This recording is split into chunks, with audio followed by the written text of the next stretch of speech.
नमस्कार आत्मा मालिक, कसे आहात तुम्ही सर्व? तुमचे सर्वांचे आपल्या उज्ज्वल लाईफस्टाईल अँड ब्युटी या चॅनलमध्ये खूप खूप स्वागत आहे. बहरलेली फुले तुम्हा सर्वांना सुगंध देव, परमेश्वर तुम्हाला सुखात ठेव, अशी मी माझ्या सद्गुरूंच्या चरणी अगदी मनापासून प्रार्थना करते आणि आजच्या व्हिडिओला सुरुवात करते. चला तर आता आलेली आहे नवरात्र. तर ज्या ज्या महिलांनी घरात मंगल कलशाची स्थापना नसेल केली तर त्या महिलांनी अवश्य नवरात्रीपासून मंगल कलशाची स्थापना अवश्य करावी.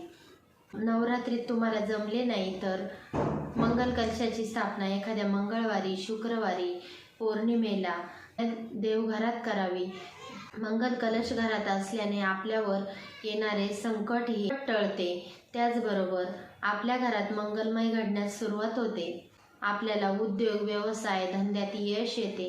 त्यासाठी मंगल कलश नेहमी असावा. त्यामुळे आपल्या गुरूंची आपल्यावर कृपादृष्टी राहते. त्याचबरोबर आपली जी कुलदेवता आहे तिचा आशीर्वाद आपल्यावर कायम राहतो. मंगल कलश मांडण्यासाठी काय काय साहित्य लागतं तर एक तांब्याचा तांब्या, त्यात पाणी, 1 रुपयाचं नाणं, सुपारी, त्याचबरोबर एक कलशामध्ये टाकायला फूल, 5 विड्याची पानं आणि 1 नारळ. मंगल कलशाची स्थापना करताना देवाच्या उजव्या बाजूला मंगल कलश नेहमी असावा.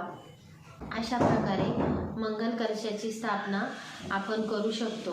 मंगल कलश हा कायमस्वरूपी ठेवायचा असतो. दर शुक्रवारी किंवा मंगळवारी कलशातील पाणी बदलायचे.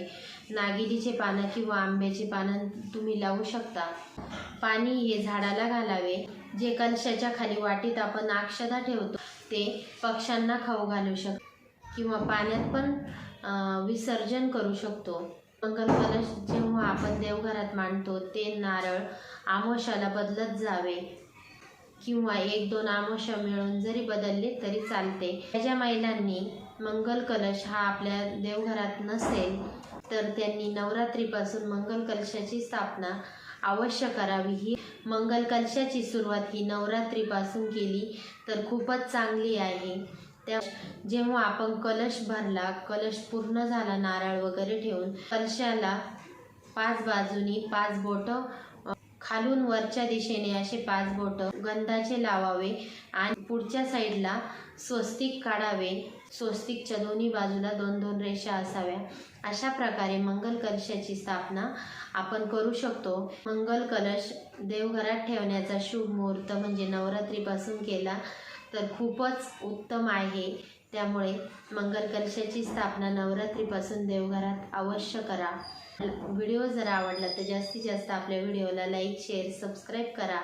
पुन्हा भेटू छानसे व्हिडिओसोबत. तोपर्यंत सर्वांना आत्मा मालिक.